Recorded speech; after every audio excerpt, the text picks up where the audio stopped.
Good morning, જય દશામાં. મેં છે તમારો પ્રિય કમલ. આજે તો દોડવા હારું જવાનો હતો, પણ હવારમાં વરસાદ ચાલુ થઈ ગયો હતો, એટલે દોડવા જવાનું કેન્સલ અને ઘેર જ કસરત કરવાનું ચાલુ. પેટ તો મોટું કરી નાખે ગમે તે ખાઈ ખાઈને, પણ ઓછું કરવાની વાત આવે ને ભાઈ સાહેબ દમ કરી નાખે. એટલે પાણી પી લેમ, ગરમ ગરમ લોટો ભરને.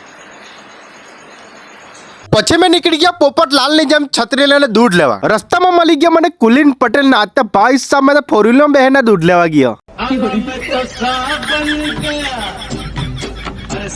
દૂધ લેને જ આવ્યું કે મારા કાકાએ ડબ્બામાં પૂરી લેતો સાપ. ના કયો સાપ છે તે તમે કમેન્ટ કરીને મને કેવો. નાઈ ધોઈને નાસ્તો કરવા બેઠો જ કઈક મહેમાન આવી ગયું. પછી મેં નીકળી ગયો કારખાને. પછી સાંજે 5 વાગે છોટે હાટના નીકળી ગયા અનાવલ. પછી અનાલ આવીને છોટે લીધું શું ખબર કે તમને? ટમખી.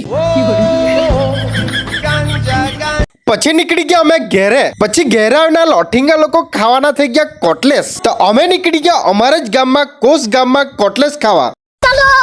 ને અમે આવી ગયા કોસ ડેરી ને સામે. ને દુકાનનું નામ છે સાઈ એક રૂપ અનેક. તો ભાઈ લોકો અહીંયા કોટલેસ ને વડાપાઉં ખાલી 10 રૂપિયામાં જ મળે. પહેલા અમે ખાઈ જોઈએ, પછી તમને કેમ કેવું લાગ્યું તે. પહેલા મંગાવ્યા વડાપાઉં. 2 दिनों से मैंने ठीक से खाना नहीं खाया है और मैं इस दावत का भरपूर फायदा उठाऊंगा. ને ભાઈ સાહેબ આ ખાતા ખાતા તો કેટલો હોરમાં જો ને. लेकिन अपना मुंह क्यों नहीं दिखा रहे हो मुझे? नहीं, मैं किसी को मुंह दिखाने के काबिल नहीं रहा. क्या? हाँ, क्योंकि मैं बाप बनने वाला हूँ और मेरी शादी भी नहीं हुई. પછી અમે મંગાવી કોટલેસ. ને ભાઈ સાહેબ એટલી બધી મસ્ત લાગી કે 20, 30, 40 રૂપિયાની એક કોટલેસ વેચે ને તે લોકોને હું ટક્કર મારા 10 વાળી કોટલેસ. તમે પણ આ જગ્યા પર કોટલેસ કે વડાપાઉં ખાધા તો તમે કોમેન્ટ કરીને કેવો.